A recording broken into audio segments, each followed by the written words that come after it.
Hey, hi, hello, English readers, and welcome to this new live read along of Jane Eyre by Charlotte Brontë. Here is the book that we are reading, the graded reader book that we are currently reading this month. I'm Lydie and I'm an English teacher in France. I'm also the founder of Lydie's Book Club, and in which I host live readings of graded reader adaptations of classics and contemporary novels.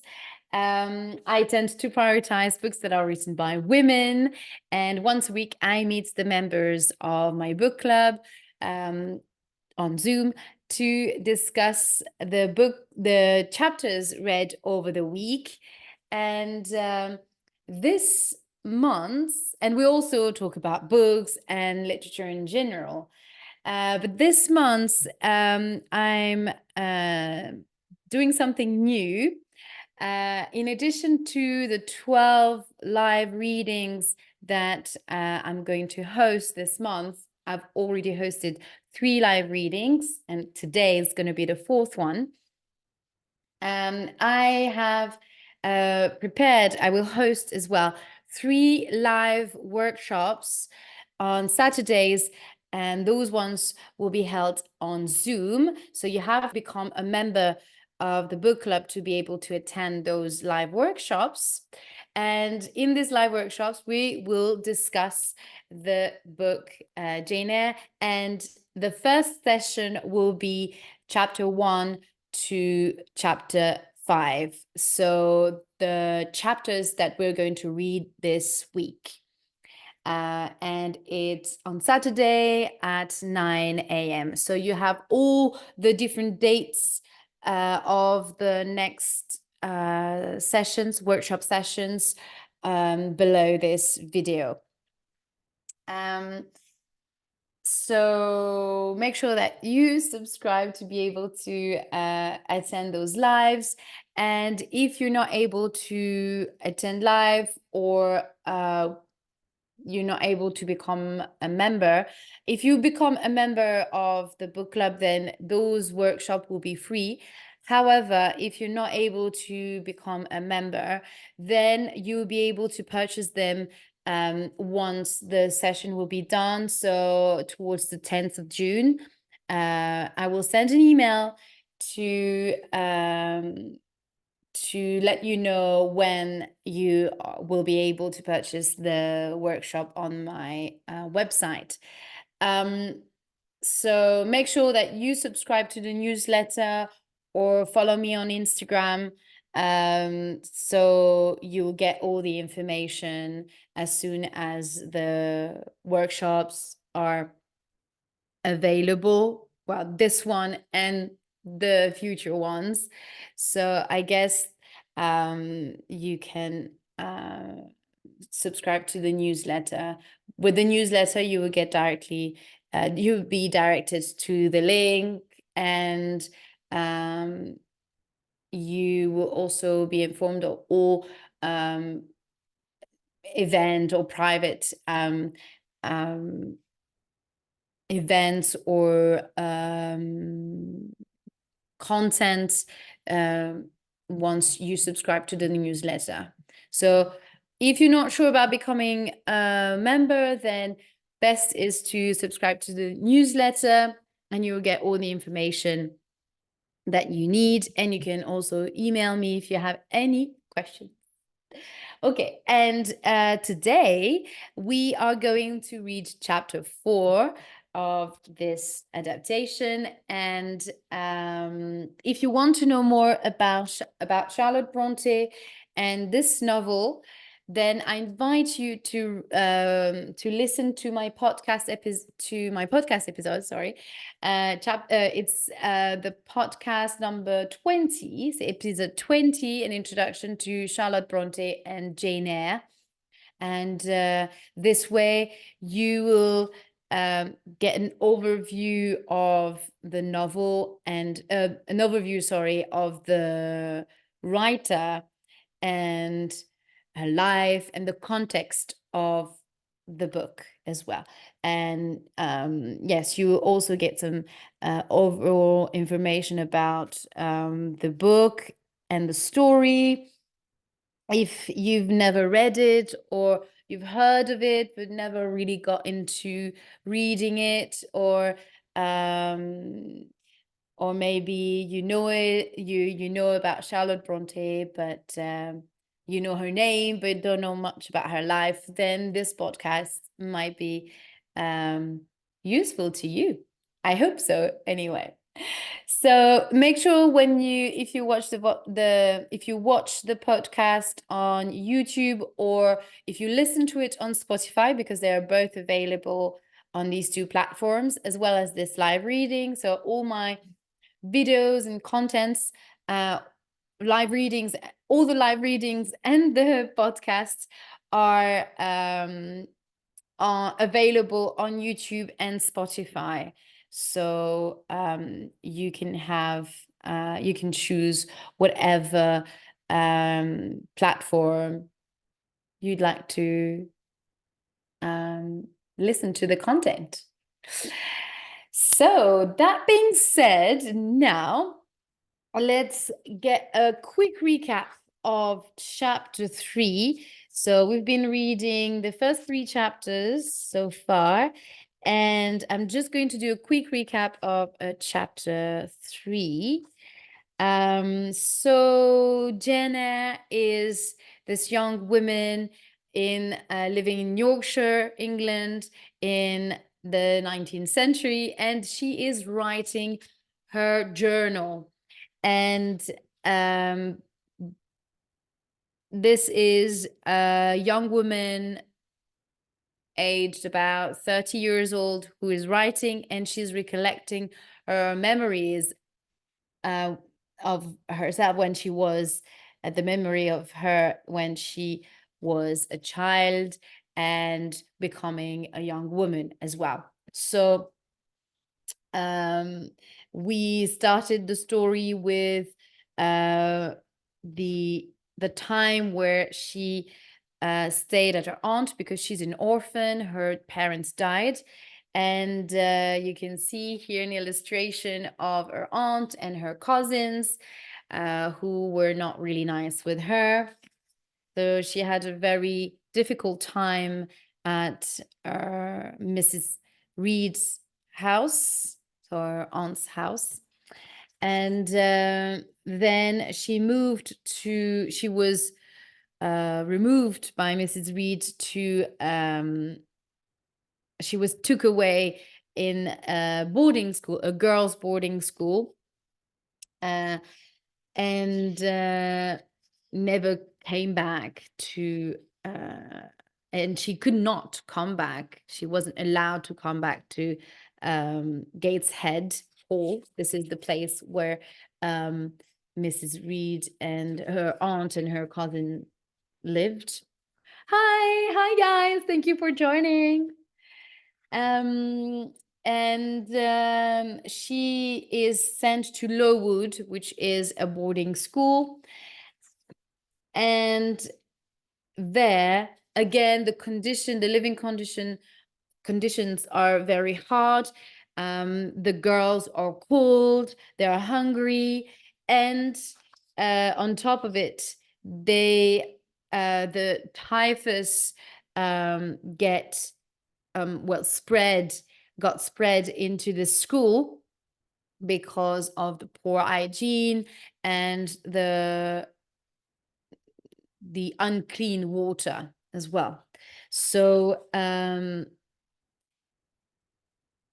Jane is growing up in this she's growing up, yes, in this place in which she also lost her dear friend Ellen Burns. And it was a very emotional passage here when she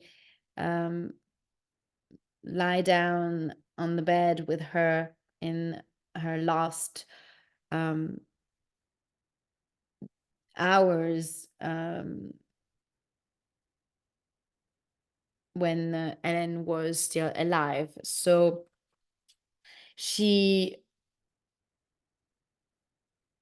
will be very impacted by this loss throughout the novel. Ellen Burns' um, way of thinking will stay with Jane. We don't really see that in the adaptation, because this is a very condensed version. It's an A2 plus level of English, but in the original book, which is this one, there was a lot, as you can see, a lot to adapt, to kind of summarize, and we don't really see that clearly, but in the novel, in the original text, she reminisces a lot about Ellen Burns'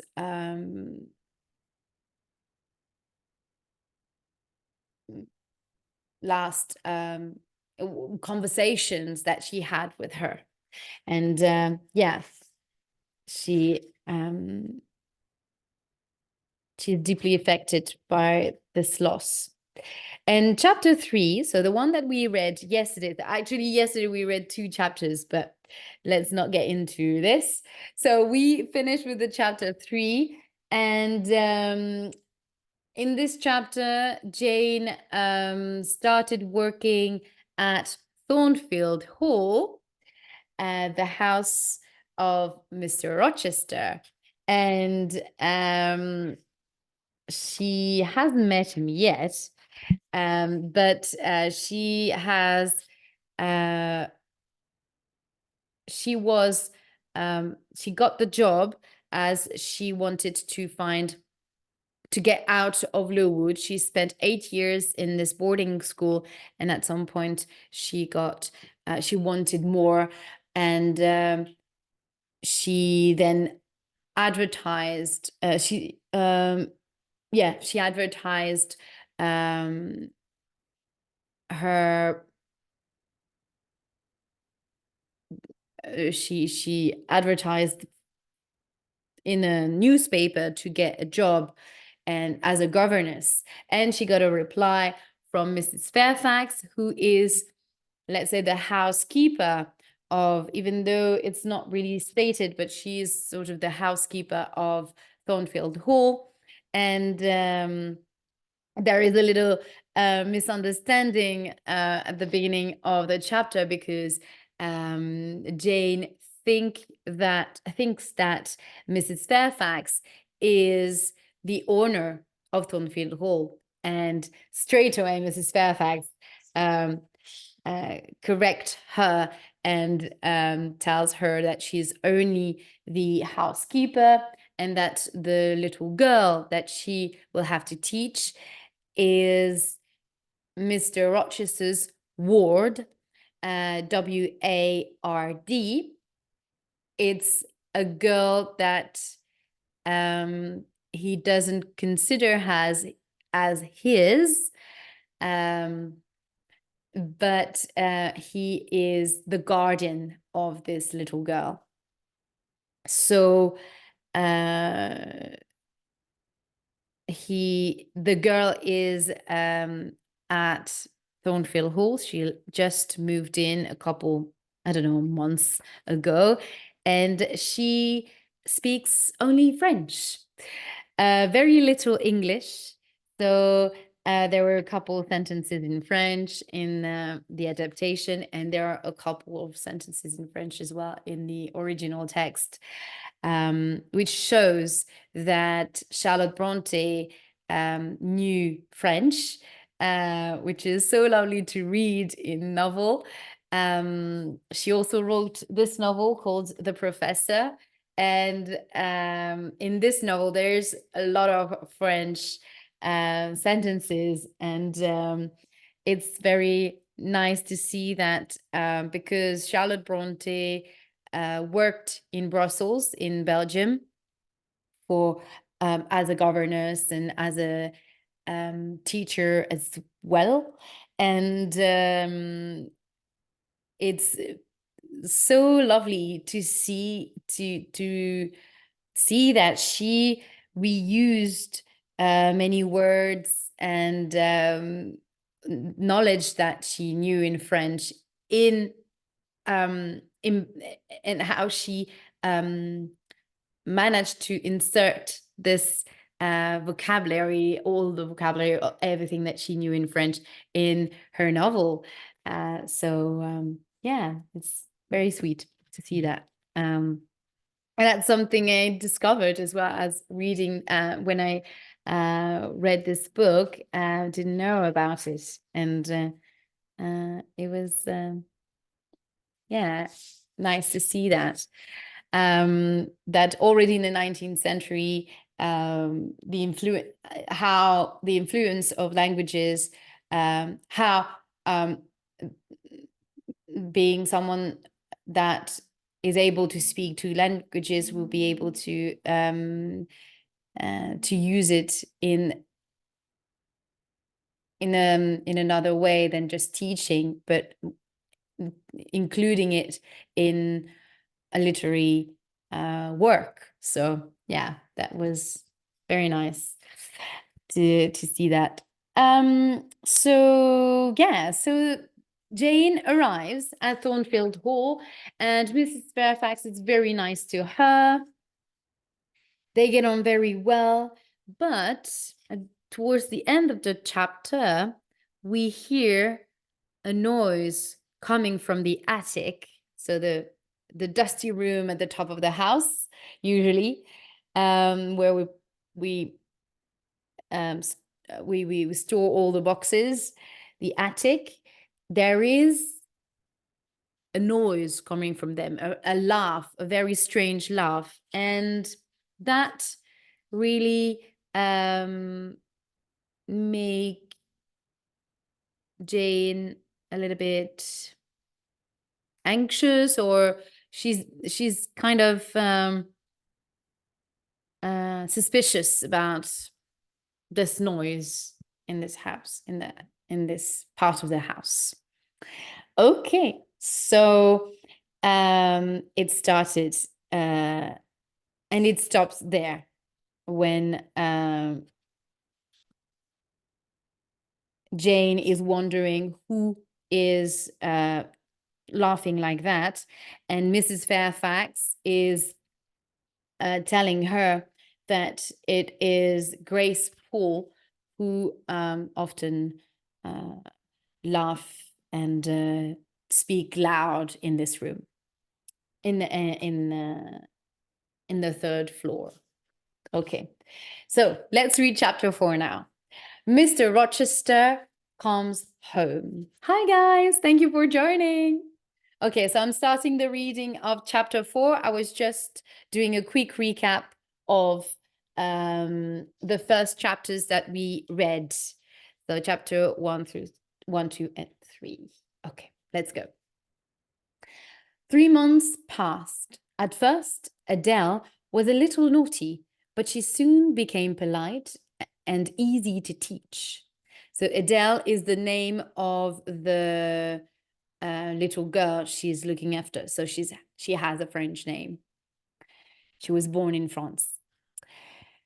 But she soon became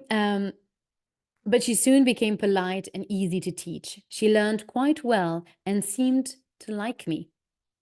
There were other people in the house: the servant girl, Leah, and Sophie, Adele's French nurse, and John, the driver, and his wife. I often heard Grace Poole laughing, and sometimes I saw her come out of the attic room and go into the kitchen with a bowl or a tray in her hands.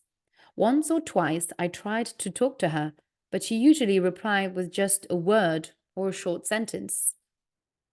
One late afternoon in January, I decided to walk to the village of Hay to post a letter for Mrs. Fairfax.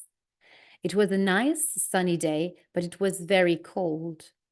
The lane was narrow, and it had lots of pools of ice in it. I began to enjoy being outside with the pale moon already in the sky. I stopped at a still, and looked over the fields. Remember, there are some little images here, and this is a still. So it looks like a fence, sort of, you see. Or it's something built in wood, yeah, to kind of or to kind of show that there is a barrier, or sort of how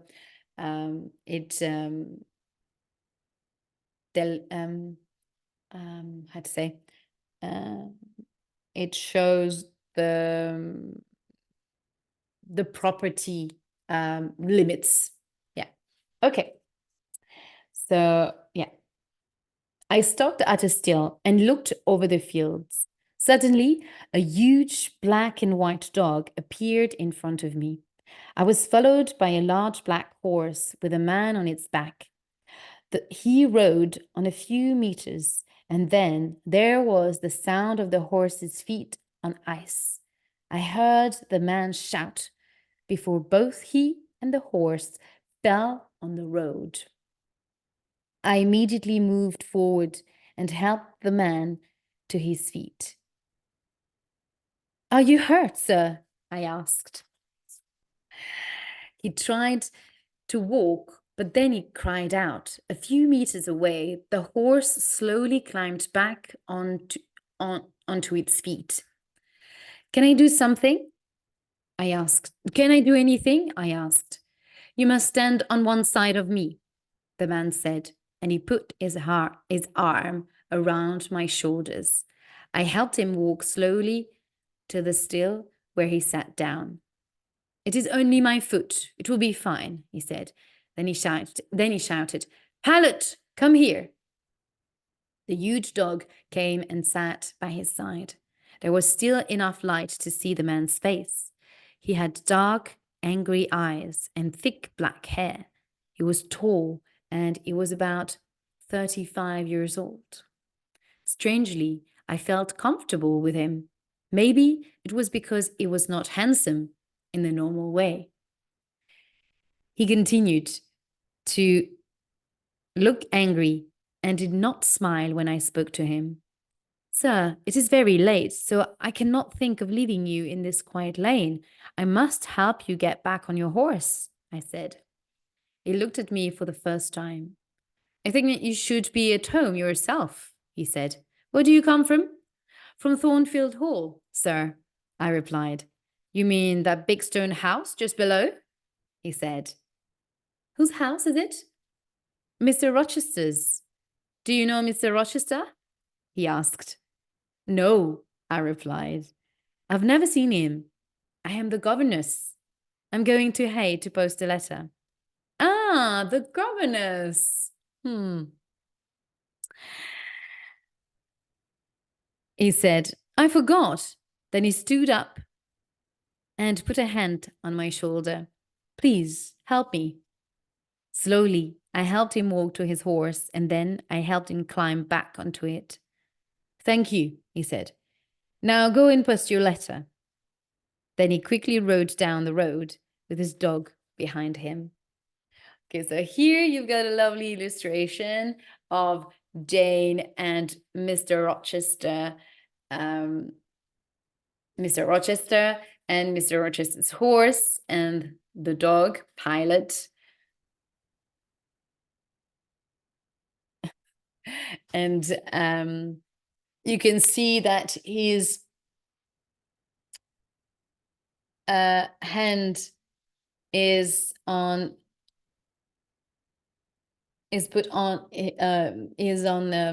Jane's shoulder. So here you can see that she is helping him to walk. Yeah.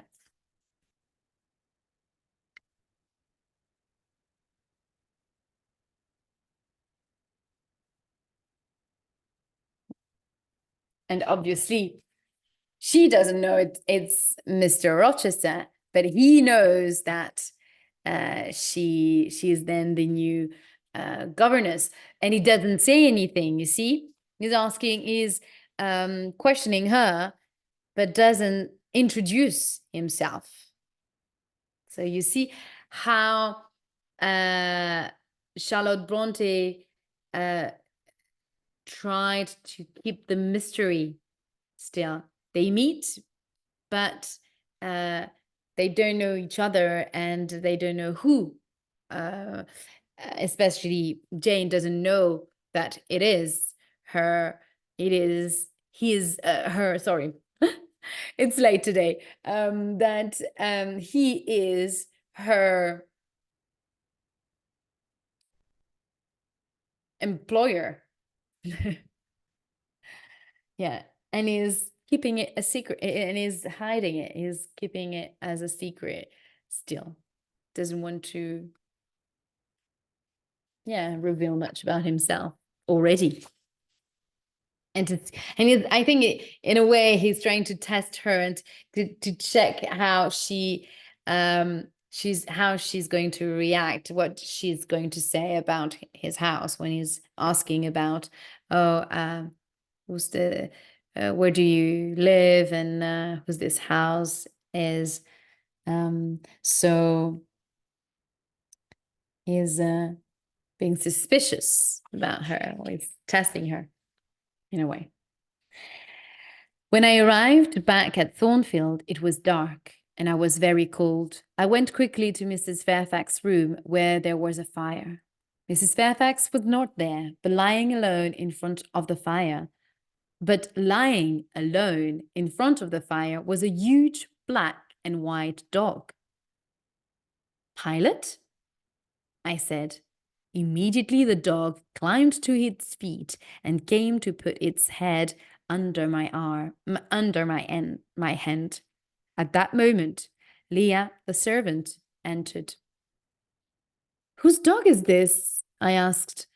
Mr. Rochester's, she replied. He's just arrived. Mrs. Fairfax is with him, and John has gone for the doctor. Mr. Rochester's horse fell, and he has hurt its foot. Ah, I said, please bring me the candle, Leah. Leah went and got me a candle. Then I quickly went upstairs to take off my things. So then Jane finds out that the man that she met, this not really handsome man, is Mr. Rochester. Mr. Rochester. So yeah, she finds out like this. And this is the end of chapter 4 for today. And tomorrow we will read chapter 5 and see how the relationship and how they going to introduce each other and how the first conversation that they're going to have. So tomorrow I will try to be, I hope I will be roughly at the same time as today, hopefully not too late. And I hope that you enjoyed this live reading and that you're also enjoying the replay as well. Let me know if you have enjoyed listening to this reading, and let me know what you think about the characters or the novel. It would be very interesting to know what are your thoughts on Jane Eyre,